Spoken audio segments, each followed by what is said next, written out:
What is good, everyone? Welcome back to the Exhaust Notes Formula One podcast, the official Formula One podcast that you need in your life. Wait a second. Is that the right one? No, this is your new favorite Formula One. Your new favorite Formula One podcast. I'm going to get these right once in a while, but I think you're doing a great job, Nicholas. I would say we're your favorite Formula One podcast. There you go. That's even better. I like that slogan.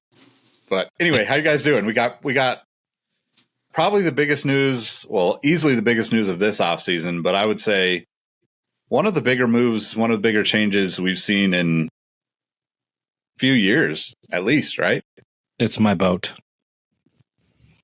So what do you guys think we're going to get first? Are we going to get the travelogue show of Matteo Binotto and Gunther Steiner traveling up and down Europe and doing a dude version of Eat, Pray, Love, where it's called Break, Stop, and Drive?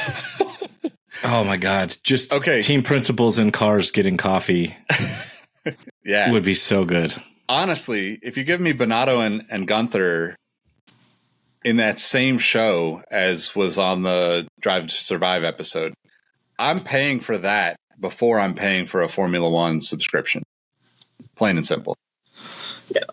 We were chatting about this pregame, right? And he was a lot of people's favorite principal, if you didn't have a favorite principal, because we all need that cult of personality to reel us into something, whether it's a new sport, whether it's a new TV show. And I know I made the popular analogy that we basically got Austrian-German Michael Scott with Gunther Steiner. We're about to see what the future holds, because I don't see any Will Ferrell-like characters picking up the charisma and the comedic timing of one Gunther Steiner next year. We haven't even actually talked about what happened yet. But talk about it, Todd. Gunther Steiner was fired, not even like placed on gardening leave or, let down in a nice way, but straight up shit canned by Gene Haas, owner of Haas Formula One team. And, which we'll get into later, but their technical director, Simone Aresta, was also let go a day later. The new person in charge is, oh God, what is his name? Someone help me out here. Is it Io Yamamoto? I don't want to say Yamamoto because that's a very stereotypical Japanese name, but spell it for me, Todd. I know. As Todd's kind of looking that up, no, it's just interesting to me. Io Komatsu. There it is. Arigato gozaimasu. Gozaimasu. By the way, new curb. Can't wait for that. And the same way, I can't wait to see the new Formula One season with a Gunther Steiner-less Haas, because I think this is a death knell. I'll give one of my hot takes away. I thought we would see two brand new driver teams or driver grid lineups in 25. I'm not going to say Haas is gone within 18 months of this, because it just seems like they are stripping that company, that team for parts. And yeah, like Gene Haas doesn't want to be in Formula One anymore. That's what I'm taking out of this. I don't see a really hot take, in my opinion. I actually would agree with you, because like this to me is a no-brainer. Strike while the iron's hot. Sell the Haas team to Andretti now for a team with ambition. But like all of the feedback after the firing is Gene Haas basically let Gunther go because of performance. He's been there. He's been the team principal since Haas came onto the grid in 2014, 15, something like that. Or wait, 16. Yes, 2016. And he has relatively little like performance to show for it. They have, I don't think, any podiums. They have one pole. They finished in the bottom of the constructors most of the time. I think they got up to like fourth or fifth at one point in one year. Yeah, they got a fifth place, and then like 8, 9, 10 the rest of the time, basically, right? Yeah, but it sounds like from Gene Haas's perspective that he's like, we have all the tools in place, we have the equipment, blah blah blah. I saw a stat earlier that their entire Formula One team is like 250 people, and Mercedes was like 1,100 people. Yeah. Just like people make a difference, especially in a sport like this, but like the technology also makes a huge difference. So seems a bit delusional about where they are, like as far as like the performance of the team and their people. And like, that doesn't sound like a guy that's about to sell to me. I mean, I might be completely, I don't know what the word is because bias is not it, but it might just be the good old American way of overworking your employees and forcing, not enough people to do too much work. But here's the thing that I think about the situation with Haas.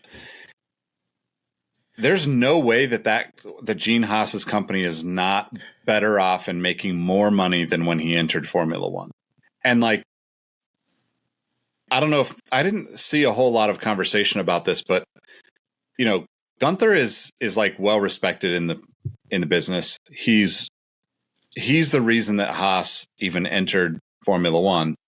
Basically convinced Gene Haas to enter the team. And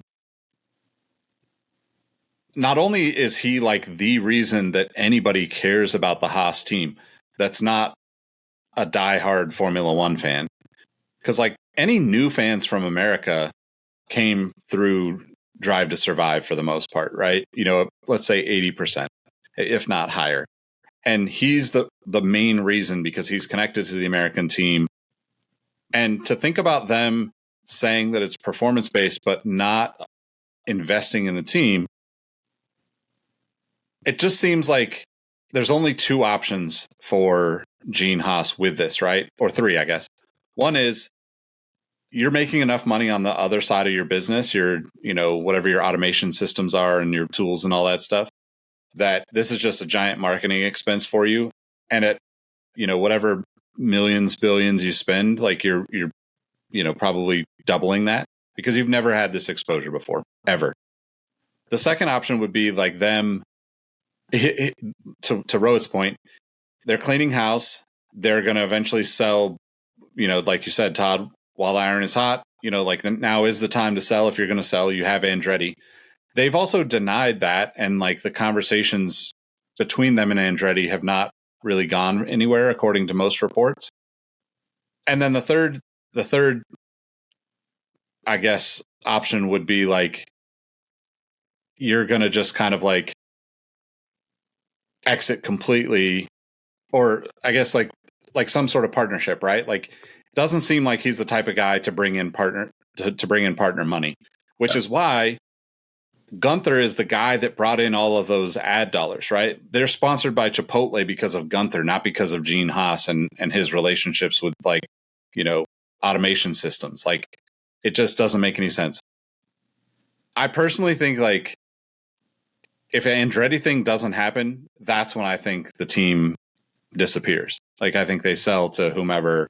If they can't figure it out, either a partnership with Andretti or a complete, like, I'm out, sell to Andretti, then after that is when they like are like, okay, fire sale. We fucked up and we held on to this too long. We just have to let it go because clearly he doesn't want to compete in Formula One. Like that's what this decision says to me. 3 points, which is more than a usual Haas score in a weekend. What is Gunther Steiner's Chipotle order? Second of all, to me, like you'd mentioned, the whole rah-rah, sis-boomba, Americanism nature of Gene Haas when it comes to promoting and showcasing his team. You're telling me, Gene Haas, that for all of your American virtue, you're just here for a participation trophy and you just want to rub shoulders with people richer than you? Good on you. That's why I don't think you deserve to be on this. And, I mean, you guys have kind of said this point, but I'll try to maybe dumb it down for anybody that may be listening for the very first time. If you ask 100 people coming into this year, what is Haas's one competitive advantage, if they have one? I think 99 out of 100 would say Gunther Steiner. It's that shot in the arm, it's that credibility, it's that cult of personality, and now you're essentially starting from scratch. What are your impressions of a successful Haas season next year? Because I will say this. Gunther Steiner was almost bred in a lab to be the one that could handle the amount of chaos that we always saw associated with Haas because they truly were stretching every penny, trying to do the most with the least, and he kind of thrived in that. I don't know if Kamumatsu-san, apologies if I butchered your name, is ready for that. And I don't think he is going to be the one. In fact, if I could make a team comparison, Haas may have just entered their Matteo Binotto era because it seems like he's got the same profile as Binotto did. See, I don't know about that because he's been there as the chief engineer or whatever for, I think, as long as Gunther's been there, if not just shy of that. But I think they all thrive there, but kind of like what Ro just said, like their one advantage on the grid wasn't performance. It was marketing. It was kind of being the clown show. And that was all centered around Gunther. So it doesn't even matter if they like say they go from 10th to 9th next year and like actually show improvements. That doesn't do anything because they still have K-Mag and Nico and Nico Hülkenberg,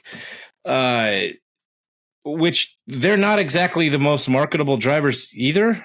Like they try, but I mean, the only real like memorable thing from either of them on the grid is what's his name's pole in the wet, which was like a total like lucky timing thing.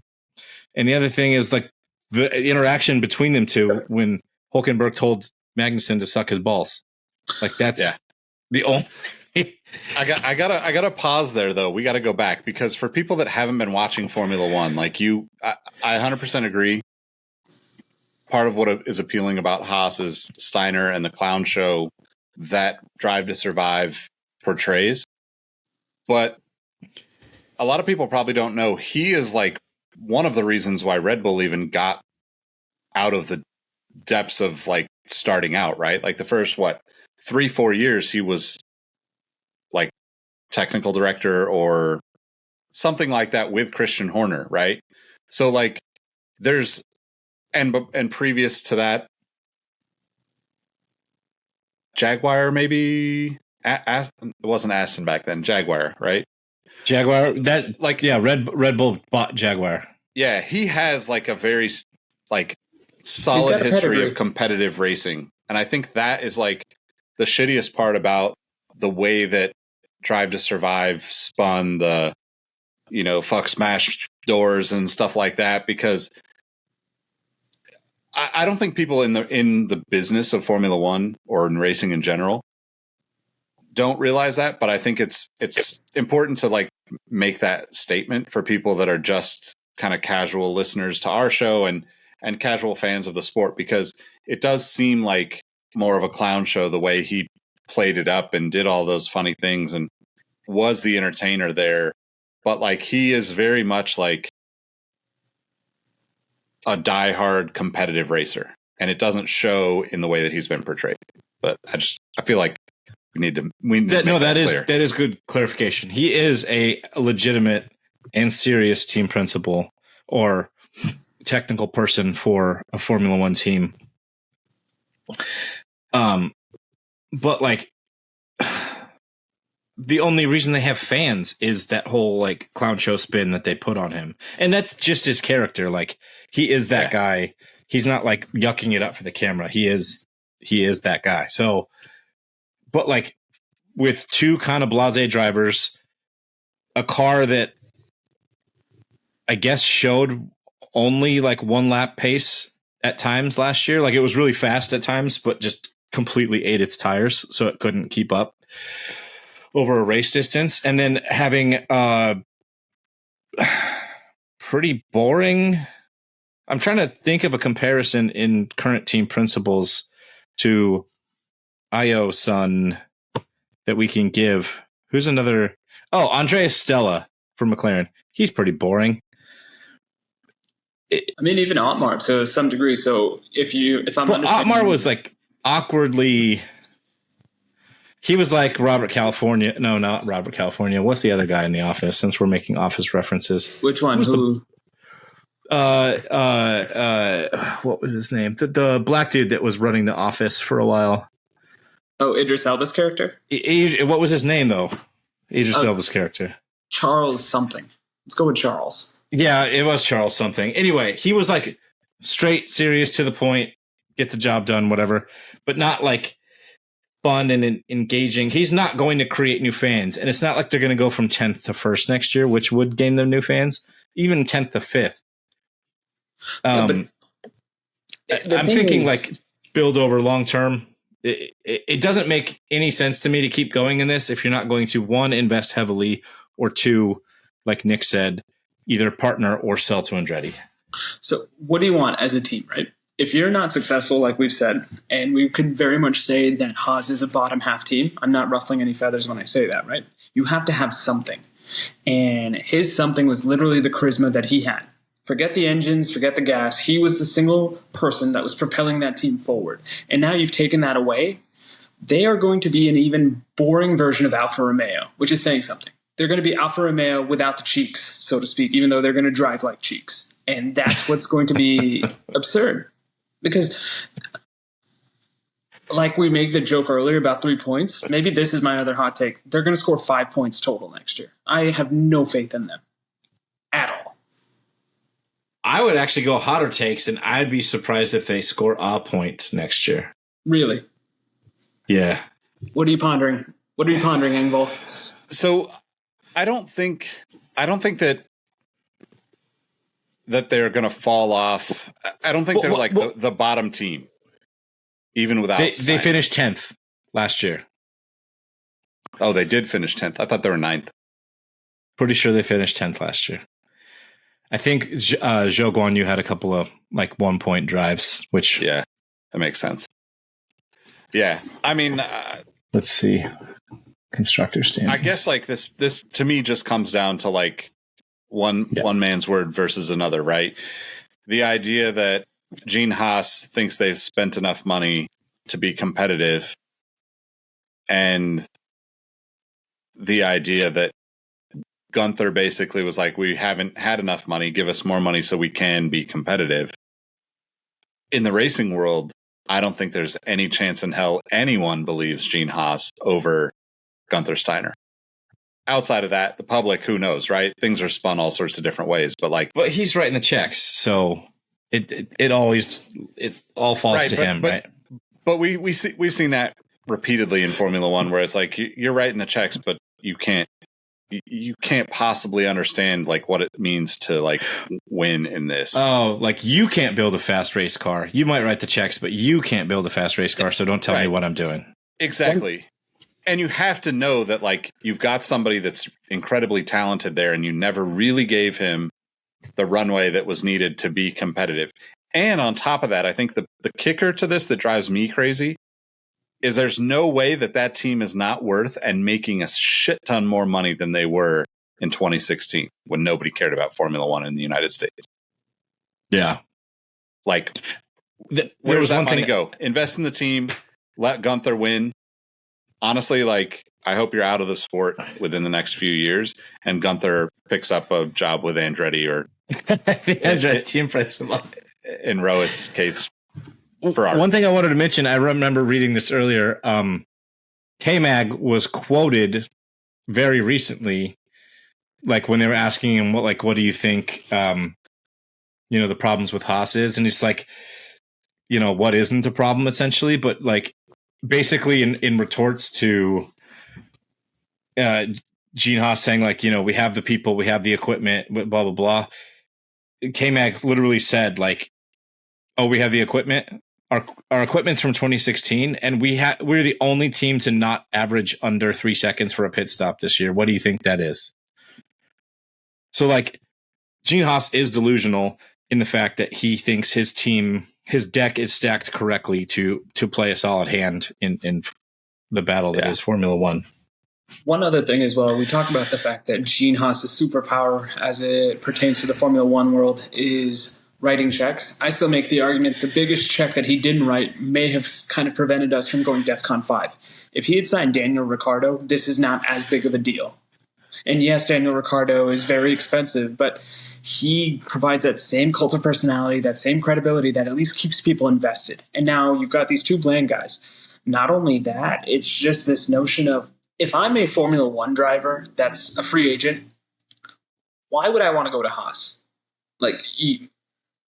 Because as you guys just mentioned, there is nothing that says, not even quality, mediocrity in that setup. Yeah, I mean, I 100% agree. There's no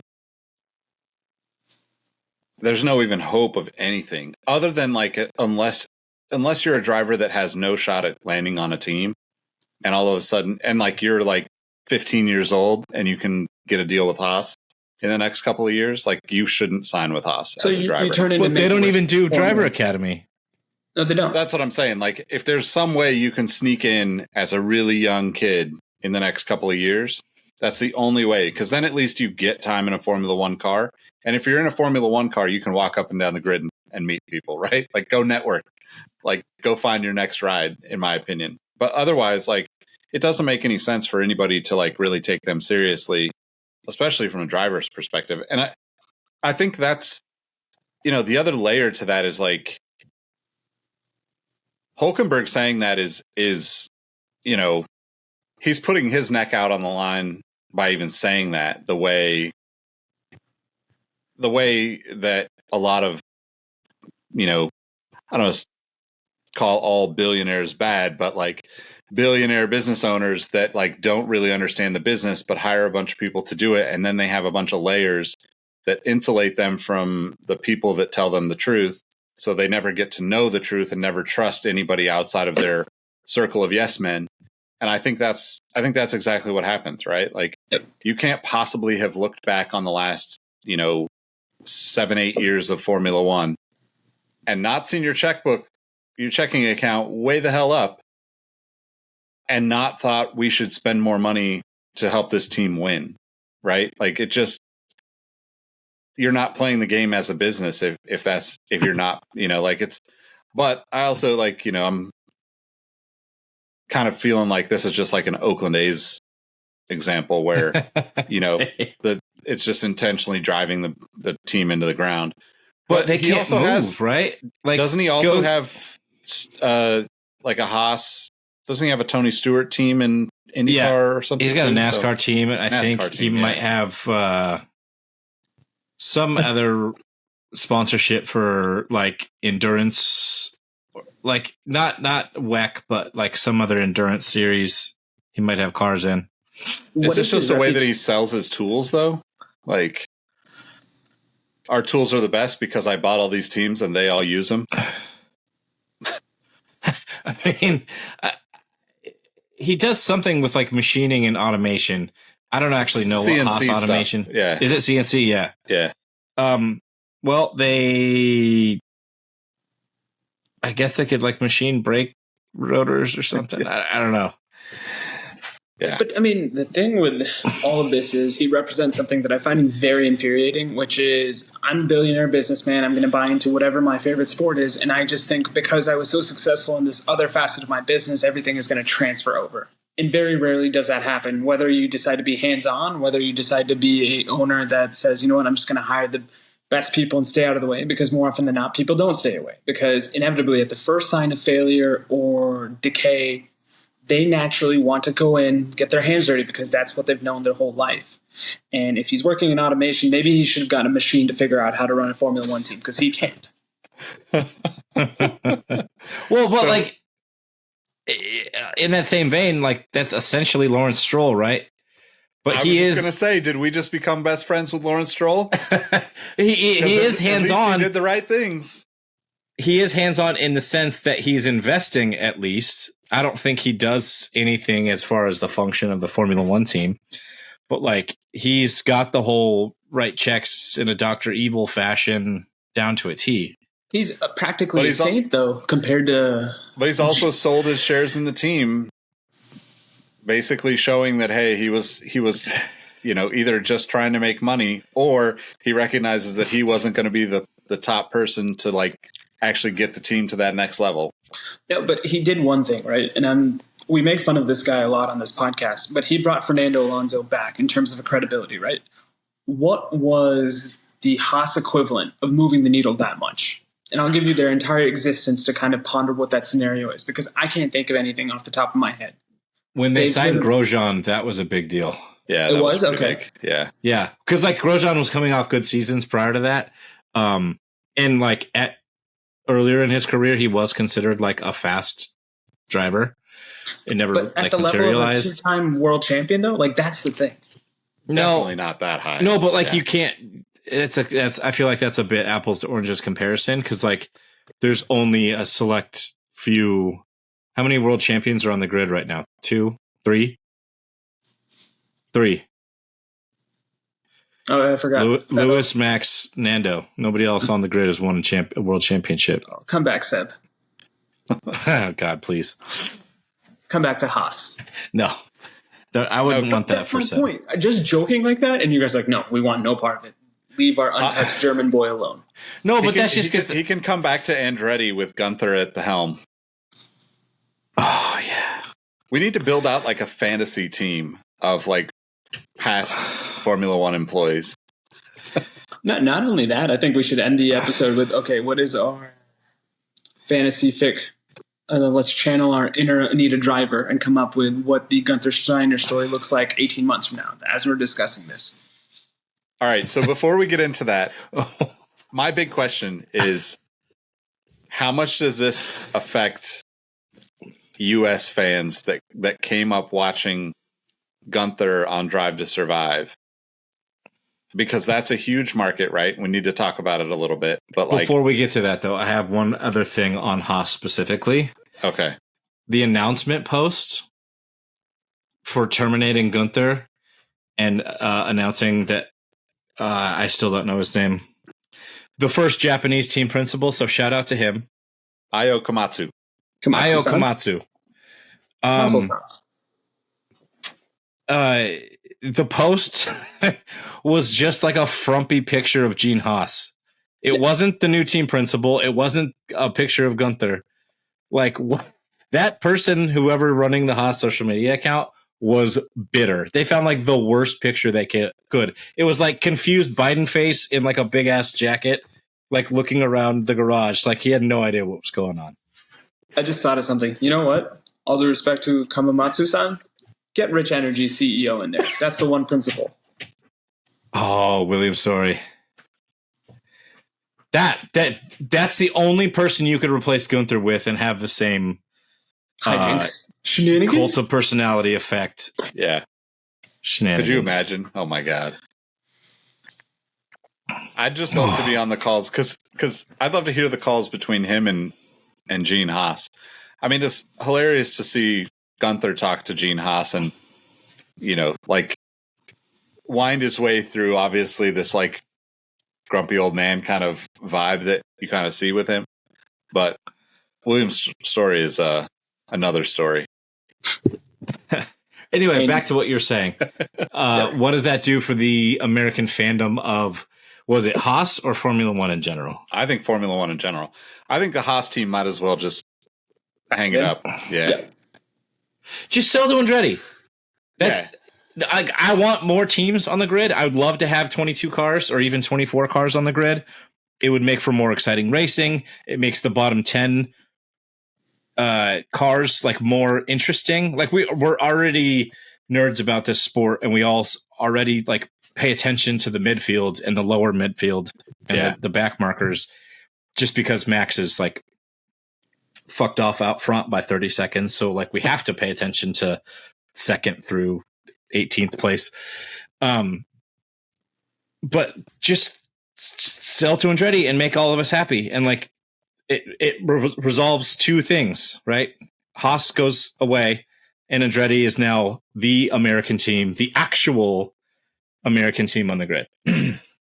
But that's also like our second choice, right? In like a perfect scenario, the Haas team is there. We have two American teams to root for, and you start to get competitiveness amongst American teams, even if it's not with the rest of the grid, it's between each other, because then you get the fan bases to kind of go one way or the other, and that's what grows the sport, in my opinion.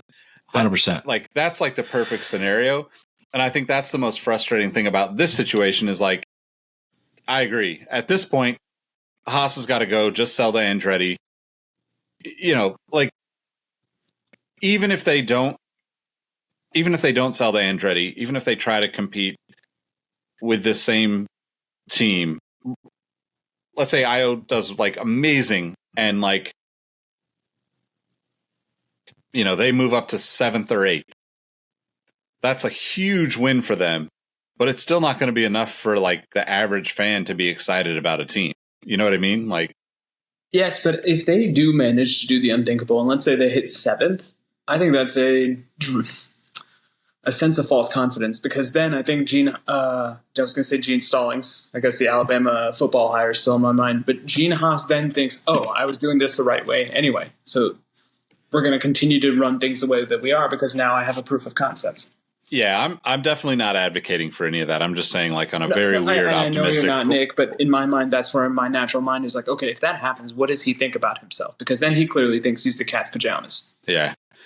So, kind of going back to the Americans fans of the sport, I actually think that if Haas isn't sold to Andretti and that doesn't happen, that's 25, right? That was supposed to be approved for? I thought 25 or 26. 26. 26 with the new regs. Like, if that doesn't happen, like, what? Like, that saves the American fan base. I mean, yeah, we have a 2-year window where people might not care about the sport, you know, unless you're, like, looking for the glitz and glamour of, like, Miami and Vegas races. But, like, to me, unless that happens, I think you alienate a huge group of people in the U.S. that are struggling to stay attentive to the sport right now.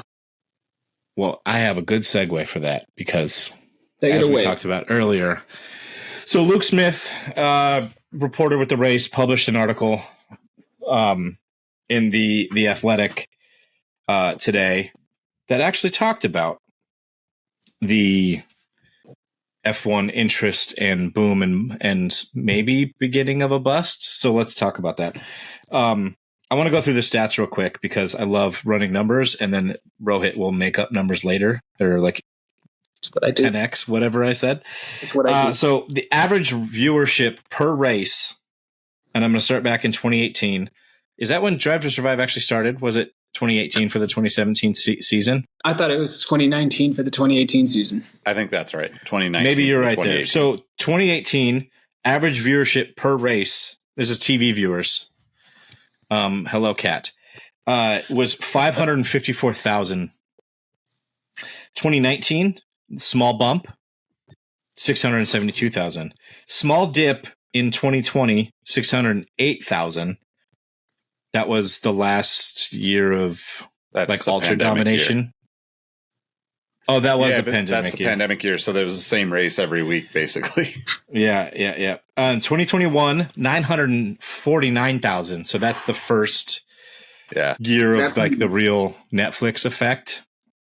And then 2022, this is the climax. Everyone, big O face, right in Abu Dhabi, 1.21 million average viewers per race.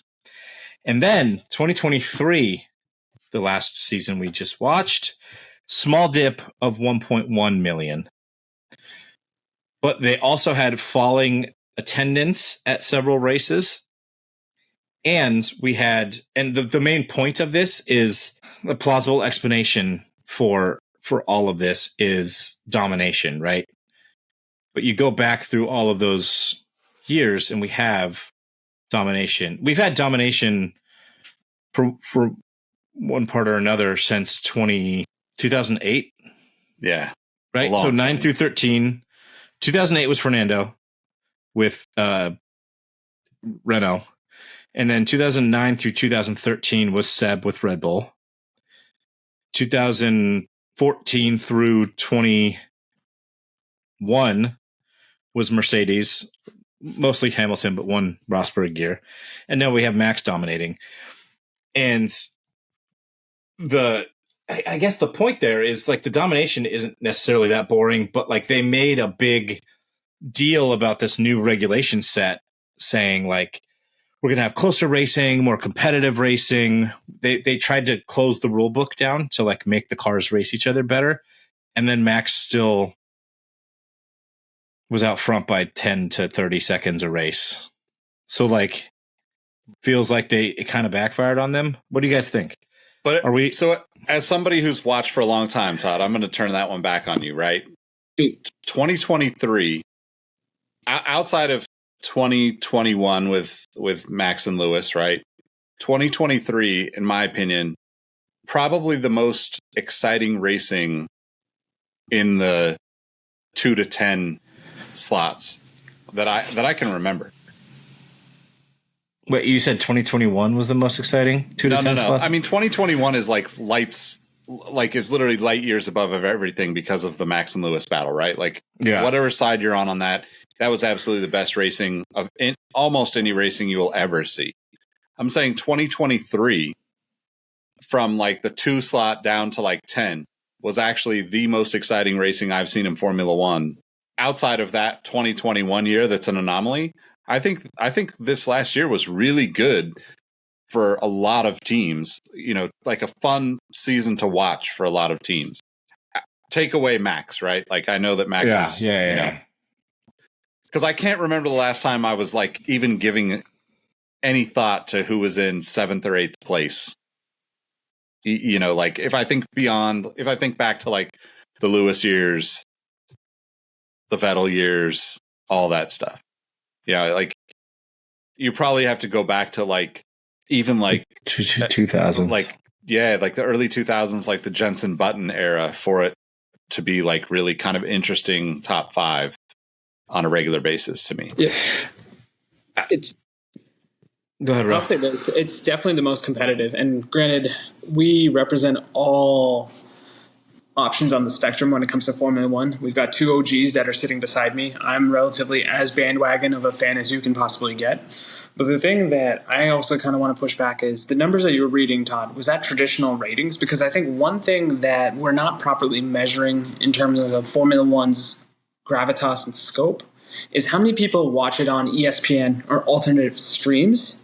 Because I think that's a better gauge. Because right now, those numbers may sound meh or okay, but I don't know if we are truly understanding the full power of this viewership, because I would make the argument that the Formula One fan is probably a little bit more technically savvy, is a little bit more well aware of the world in terms of how to get that. And I just don't think we're quantifying the reach of the sport, even though I do agree it's about to plateau in a sense. That's a good point, because I think most of our Discord community watches on F1 TV, right? Like we pretty much actually all do. Surprisingly no. Oh, really?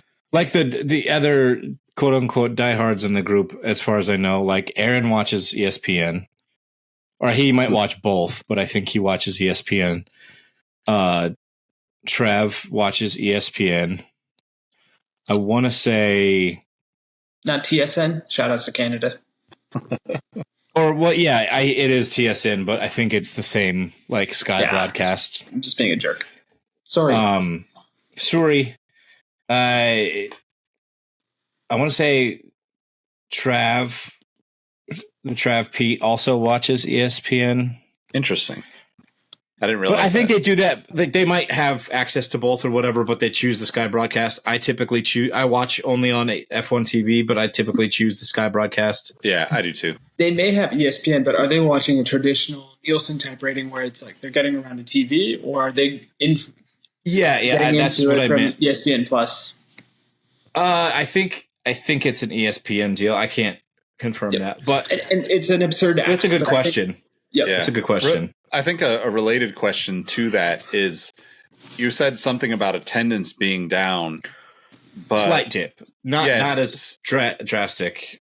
Is that overall, or is that like per race, or because there was I think it was several races noted that were down. Like it said in that article that Miami was up, but Miami they expanded capacity, so who cares? Yeah. Like the race was.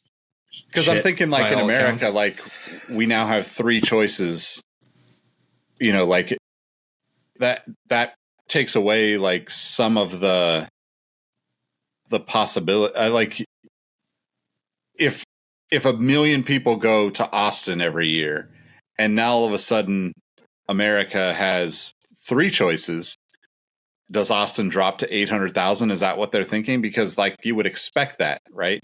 You would expect some people to flip that race vacation to say, oh, I'm going to go to Miami or Vegas this year to check it out. It actually did talk about Austin. It had an 8,000 person drop, which I don't think minimal. is. I feel like that's a drop in the bucket, though. Yeah, that's pretty minimal. It was like 430,000, and then it was 422,000. So that's whatever. That's not a significant difference, I don't think. I remember like the first year I was talking about going to Austin, it was like much, much easier and more sparse to get a ticket, like 2017, 2016. Even ticket prices, it was like $500 for the weekend, and now you're looking at $2,000 for just a general admission pass. Like, yeah, I think we really have actually reached our peak, because the general fan, kind of going back to your original question, watching for so long, I've always cared about the like midfield battle, because they're always, we've had domination for the last, almost 20 years. Like before the mid 2010s, when there was odd winners in there, before that it was Schumacher winning 6 in a row or whatever. So like we haven't had real parity in Formula One since the 90s. And the more they try to constrict it, the more it seems to go the other way. So as a longtime nerd screaming into the void about F1, it's always been what's the interesting battle, like 2 through 10 or wherever in the field, for me at least. But I think the general fan doesn't care about that, even if they're not showing Max out front by 30 seconds and they're talking about a battle between second and third. Like, as the idiot American, I think people generally is just like, who's winning? But Todd, if I can push back on a narrative, there is that idea of when you're starting out, yeah, I'm Team LH, I'm Team Max, I only care about that. But the people that stay with it, I think eventually grow to where you're at now, where they start to appreciate the nuances of the sport. They start to really crave that midfield battle. So, and it's going to be very hard to quantify how many people turn into that type of fan. I think that's why we're dealing with these absolutes of, okay, we're just looking at pure viewership. Is it up or down than the previous year? I would say this, I don't think Formula One may keep the numbers that it continues to keep, but I do think the people that stay invested in the sport will become diehards like you and Nick. And what's that worth to Formula? Well, like, don't discount yourself. You've been watching long enough now. We've had this podcast for over a year. We've been talking about Drive to Survive for the last, 4 or 5 years? When was it, 2019? I may be the anomaly, right? Like, knock on wood, much like anything in life, I come from a good nature versus nurture. You guys are nurturing me as a Formula One fan, whether you acknowledge it or not. I've borrowed your sensibilities. I've spouted them off as my own in mixed company. That's one of those things where I had good teachers. I have good Formula One parents, lack of a better term. Not everybody gets that luxury. So there could very much be somebody that's listening to this podcast and saying, you know what, my friend group no longer likes Formula One. I never really cared for it either. As opposed to somebody that may be the opposite and be like, you know what, it sucks that nobody likes this anymore, but I still kind of do. I'm going to make this my thing. And I just think we're more going to see the latter than the former. I think if you're an American and you have qualms about watching Formula One and you, for some reason, are not into it as much, the best news of the offseason so far for those types of people and for humanity itself is that Danica Patrick is going to be commentating. So oh my God. The best thing to happen last season is the now infamous Jensen Button eye roll when she started talking. Actually, that should be the poster for this. Yes. The cover art. Can you make GIFs a cover art, Nick? I don't know. I just have to see how I can do that. I'm joking, by the way, for those that don't get my sense of humor. / sarcasm. Yeah. Oh, fuck. Just give they have bless her heart, what's her name? The old data engineer for Aston Martin. She's now a commentator, like a sideline reporter for the Sky broadcast sometimes. And she's like Irish, but she sounds like she's chewing something constantly when she talks. Yeah. Do you know who I'm talking about? Yeah. She's very hard to understand. Yeah, she's hard to understand. She has really quality things to say, but she's hard to understand. Yeah. There's actually quite a few. It's unfortunate. I don't have anything against Danica Patrick. Like, obviously she's done some amazing stuff in racing, but it is kind of unfortunate that we went I feel like American motorsports always does this thing where it's like, well, we can't quite figure it out. Let's just lean into NASCAR shit. And it's not only that. It's one thing to embrace diversity, because I do think we need to do that, because the more inclusive we are as a sport, the better the conversations are around the sport, the better the opportunities for people that might be on the sidelines, bar with the bad pun. It's another thing to just go off and continue to use Danica Patrick. There's got to be one other female American racer or one other American female race personality. It's just you're putting a lot on her plate, and by doing that, you're reinforcing the bad narratives and the bad preconceptions around diversity and female drivers, because it's always going to be the same person. Shake things up a bit. Be the diversity you claim you are by always bringing the same person to represent a fringe group, so to speak. Well, yeah, part of the problem is that she's part of a specific red hat wearing fringe group. Oh, is she? I didn't know that. Yeah. Oh, yeah. She's got a lot of controversial opinions that are not related to car racing. But she also is just a shitty commentator. Like, I don't care if they're American or not. Like, going back to that point, though, like, they got James Hinchcliffe from IndyCar, which is kind of like an American, and I think he's Canadian, so it doesn't totally count, but he is very much so an American personality now. But he's got like quality stuff to say and add, and he provides good color on the races he does commentary on. So just give it to a more qualified or more. I mean, I guess she's qualified because she used to race several different types of cars, but she just is terrible at commentating on Formula One. I mean, I think there's just like, I don't know. I forget. Is it, there's just women out there that could be given this opportunity that are not named Danica Patrick, in my opinion, right? Like, make a star. Like, what is her name? Jamie something? Bestwick? Oh, Jamie Chadwick. Yeah. But she, like, give her a seat. Like, she deserves not even a commentary thing. She deserves on that seat. In that same vein, right? Like, is Naomi Schiff is like also has driven a lot, like has a lot of. Oh yeah, she's great too. She's amazing, but like, why not? Like, I don't know. Like, it's like you're not embracing like the core of Formula One and its fandom by trying to make it American by putting like this American tinfoil hat just on because it, we're all overwhelmingly new American fans, you don't have to baby us and give us an American personality. Like, we are falling in love with the sport, and the more you try to handhold, the more I feel like I would recoil at that. Like, no, let me get to this on my own. I don't need these court-appointed gatekeepers. Yeah, that's a good way to say it. I mean, no, I was going to change the subject, so you go. Go for it. One of the Formula E teams, the Indian one, I want to say it was like Mahindra. Not Mahindra. Why are you looking at me, Todd? I didn't actually. I looked at Nick. You were being. I know. I was just being a jerk. But they. Oh my God! Talk about all-time backfire.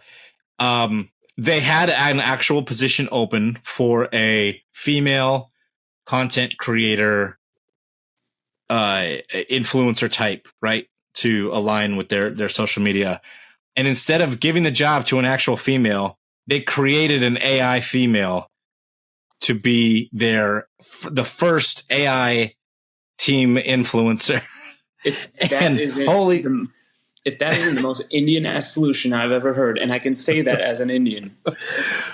It has nothing to do with the big Indian, but we'll talk about all-time backfires. No. I'll make the point because I don't want you two to get in trouble. If you want to send hate mail my way, send it to Iron Trev on Twitter, wherever.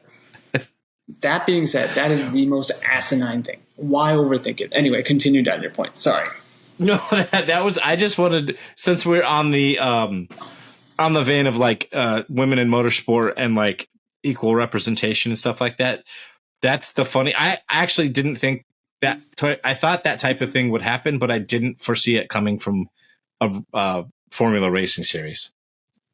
I mean, it lasted all of like 18 hours or something, right? Because of huge it was blowback. basically like there was so much negativity on the posts that the next day a post came out and apologized for it, and like, you know, Was that hey, we post listened read by to a our woman fans. or was that read by a man? That's my next question.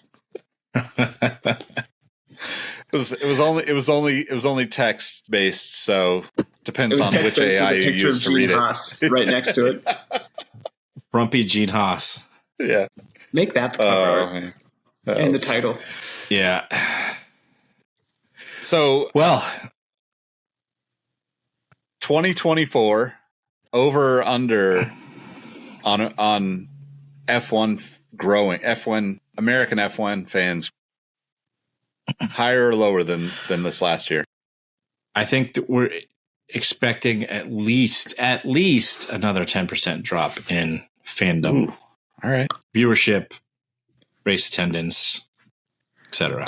I think it'll be lower, but I don't think it'll be as low as Todd's saying. I'll go with a 5%. But I do think it's a disturbing trend, so to speak, because it seems the bubble has burst. I know I always used to make that analogy that this feels very World Series of Poker in terms of how quickly lightning was caught in a bottle and how everybody threw themselves into it. And then one day, all of a sudden, we never saw those ubiquitous World Series of Poker, like 5-hour reruns, the way ridiculousness now kind of dominates MTV that way.